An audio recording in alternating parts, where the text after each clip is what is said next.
Hello everyone, this is Sergio coming at you from Patio Frutal, the fruitful yard. And today we're going to show you how the fruits in the yard doing. So I'm taking a small tour how things are going.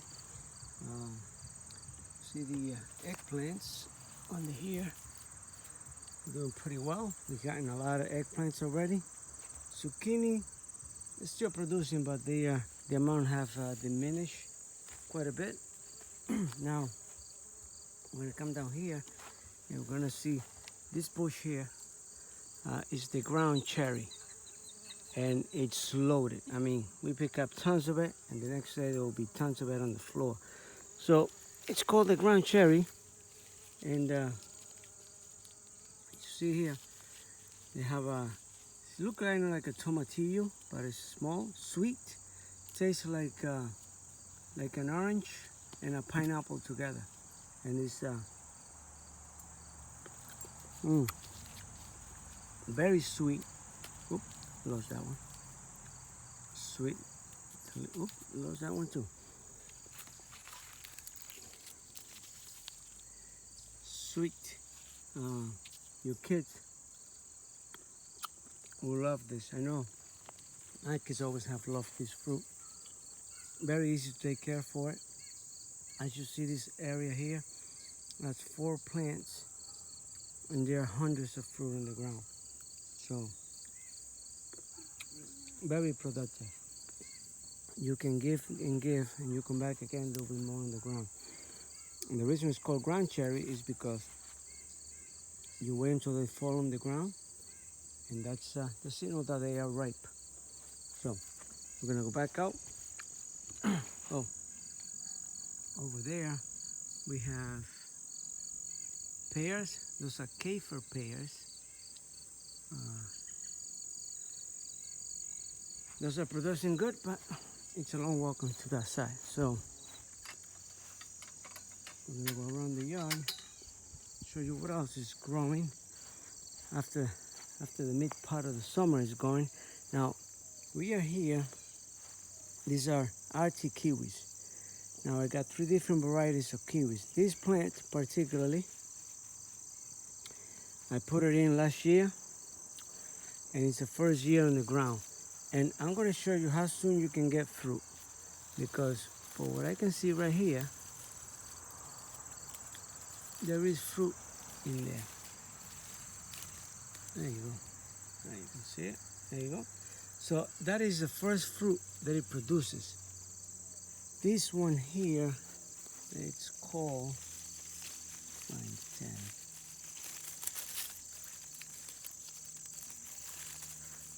Meter.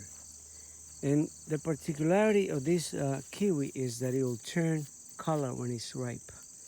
The ones that I have in the big pergola, but those stay green even when they fall off. This one will turn burgundy, and this other is called Anna. This is another variety called Anna. This will also turn colors when it's ripe. So we also have butternut squash. You see right there. There are quite a few of them. They're all over the place. Let's see. There they are. So we have butternut squash everywhere. And these are my not so dead anymore fig trees. As you remember, my fig trees died all the way down to the ground. And it was caused because I put chicken manure, too much nitrogen, at the end of February, March. And it was too early for the plant to absorb it, so it got cooked with so much nitrogen. And since it had nowhere to burn it off, so it built up on the in the wood, and it died off. So look how beautiful they are. They're about 6 feet tall right now. They're having little figlets. But I'll doubt, see down here, I doubt that they will mature. I might get a few of them to mature, but that will be it. This is my other kiwi plants.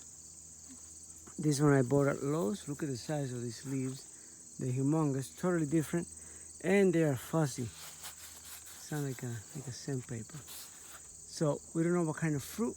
I know we know they take the winter because they survived last winter for the most part.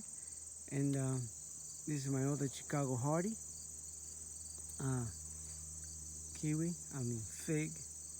All right, so now, because I got kiwi in my mind, I'm going to show you the kiwis, how they are doing. And trying to get where the sun doesn't blind me. All right, so as you can see it here, we got lots of kiwi, Artic kiwis. And they will grow a little more than that. They just, it's mid-August, and they will start ripening soon. And the way you can tell, because these are always green, is you look at the stem, and when the stem looks a little bit dry, then you know they are ripe.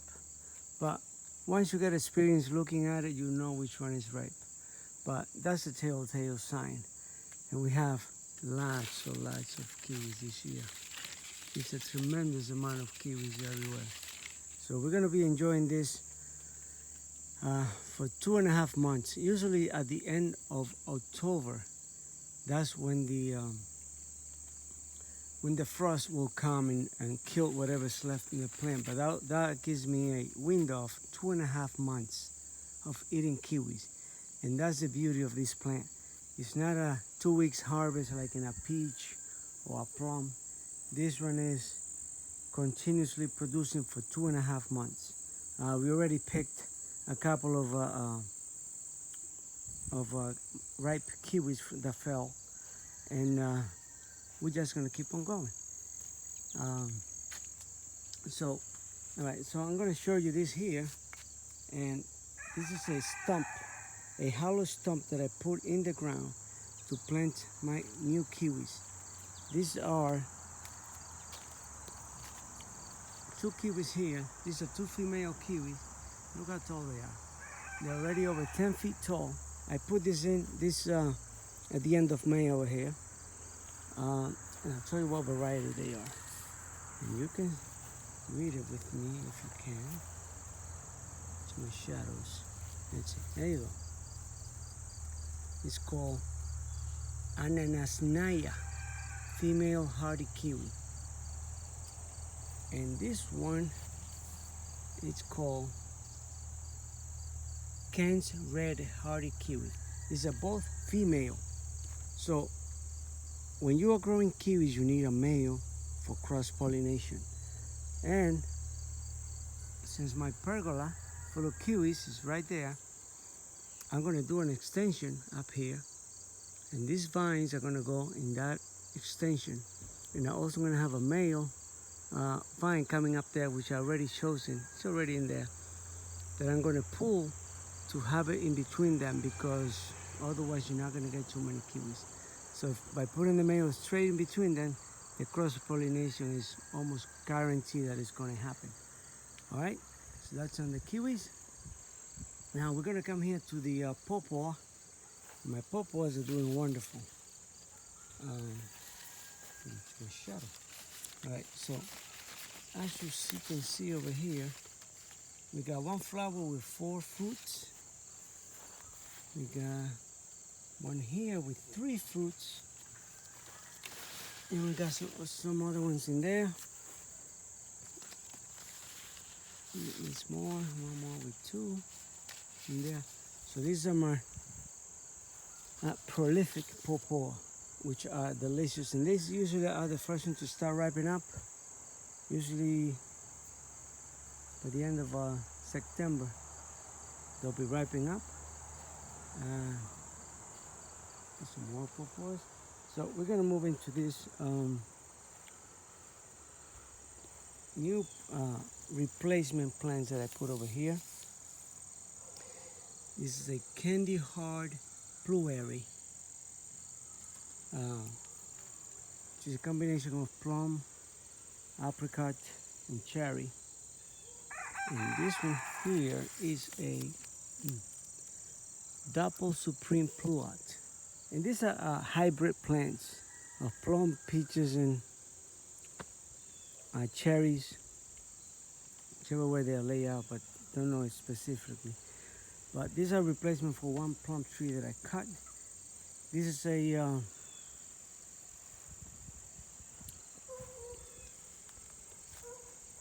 a jujube plant I put here last year, and it's just growing beautifully. It's about maybe 8 feet tall already. And this one came from Burnt Ridge Nursery. And I'll show you what this is called. Chansey Lee Jujube. So you can grow in zone from 6 to 10. Love warm summers, you give it a nice sunny spot, and you can also take the cold. New England cold, -5 degrees or -8. Depends how low it goes, but it won't kill it. So this one is a good medicinal plant. The Chinese food, Chinese people use this for tea, and they use the bark for medicine. So it's not only delicious, it's very medicinal. You can make tea with the leaves. These are also some of my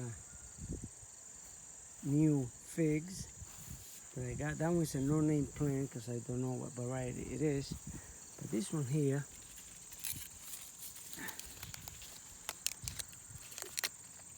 is a black mission fig. And look how big she's getting, because I got this plant. It was only like 5 inches big.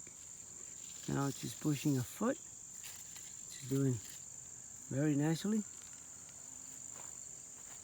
And this one here.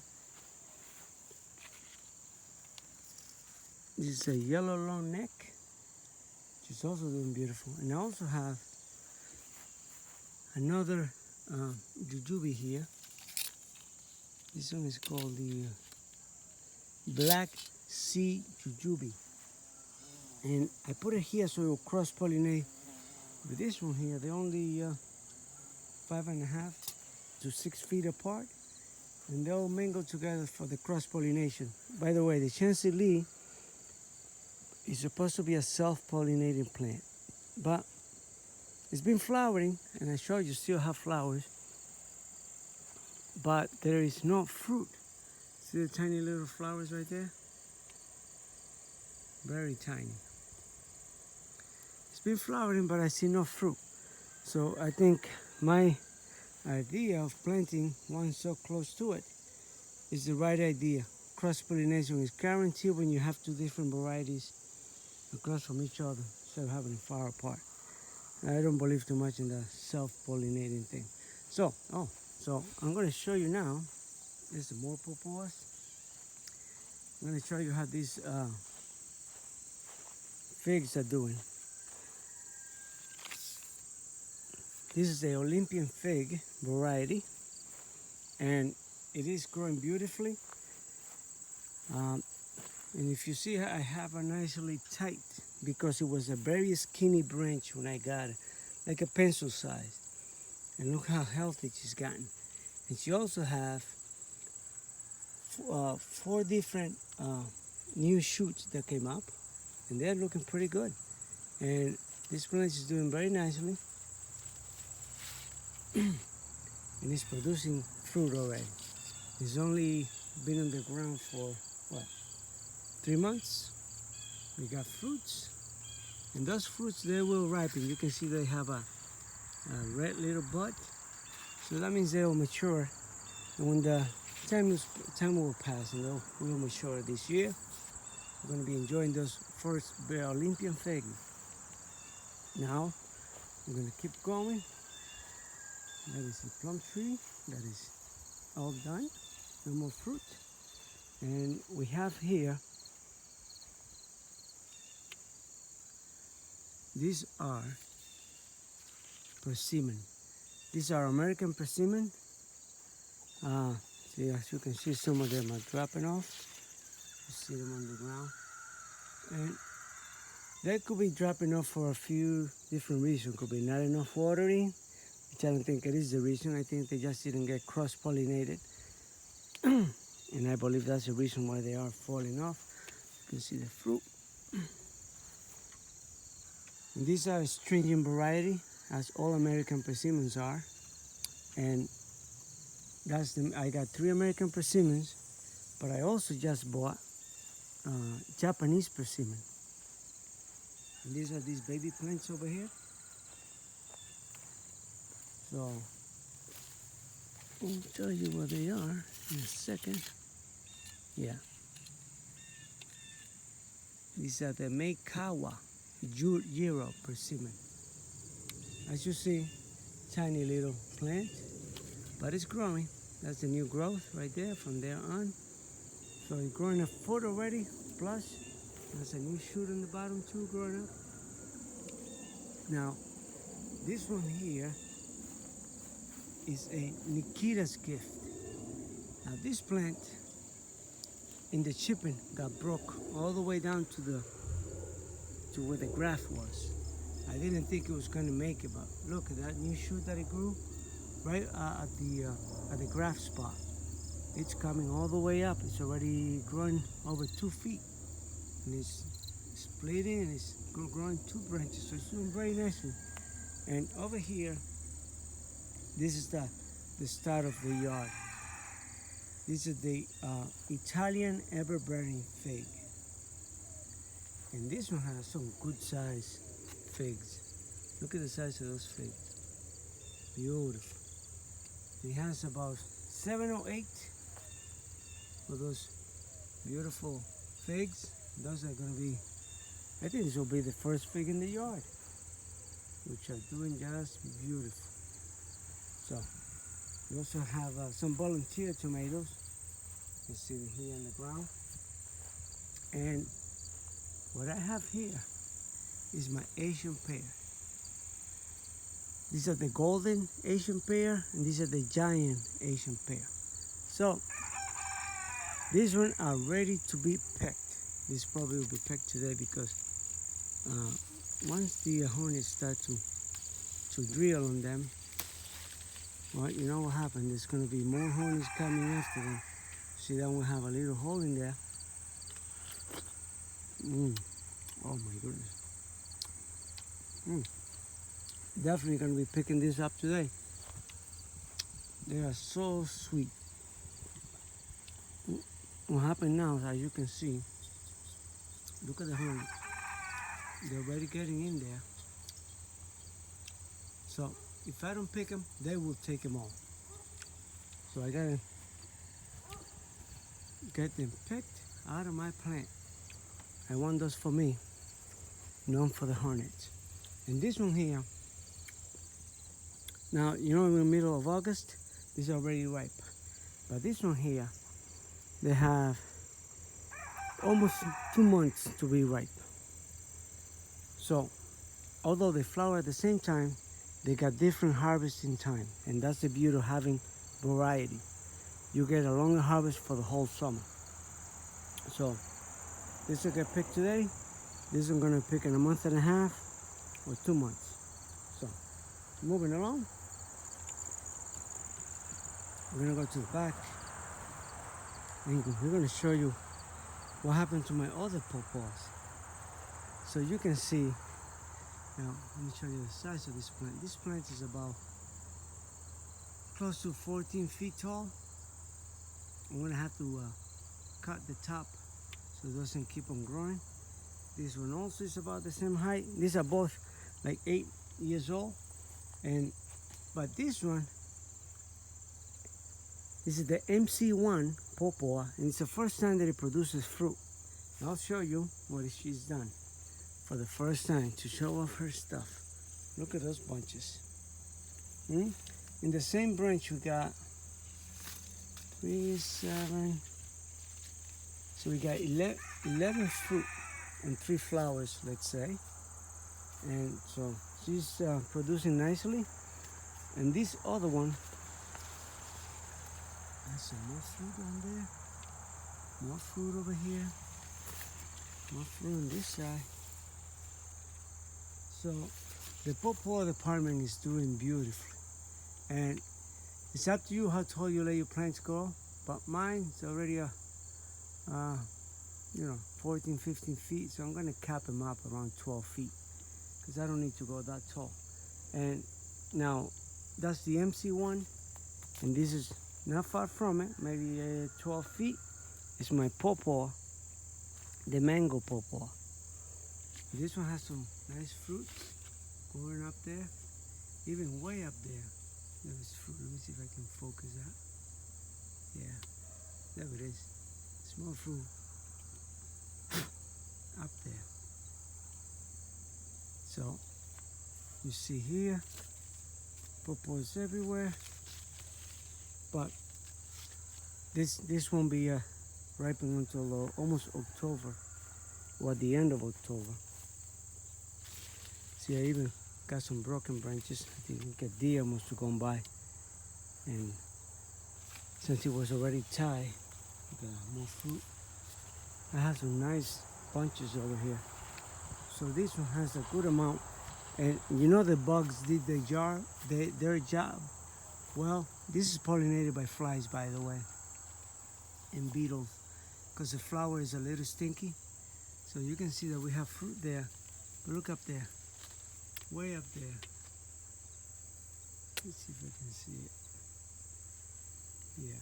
So we got bunches over there. I got 6 fruit together, and like that. So this one is producing nicely for this year.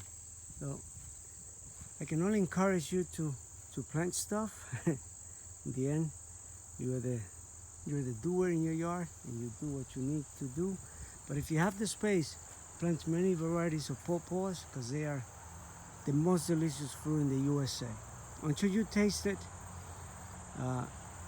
you won't be convinced, because it looks like kind of like a grown potato, but it is delicious. So we also have some more American persimmons in this end here. These are the early golden persimmon, and this one is going to have not so much fruit this year. I can hardly see any. Yeah, there's one over here. Yeah, fruit right there. But this is just going okay. So there you go, guys.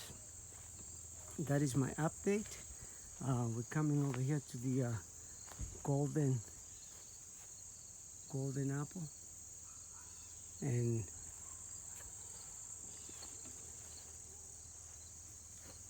there's a golden apple here. And they'll be before October. They'll turn color. They'll be nice and sweet, very, very sweet. So that's it, guys. So I'm gonna leave you looking at this gorgeous fig, the ever-bearing Olympian fig. No, not ever-bearing. Italian ever-bearing fig. It's a beautiful fruit, and I've never tasted it, but looking at those pinky buds, they tell me that these fruits are going to ripe in not too long, maybe another 3 weeks or so, and they'll plump up and they'll be good sweet.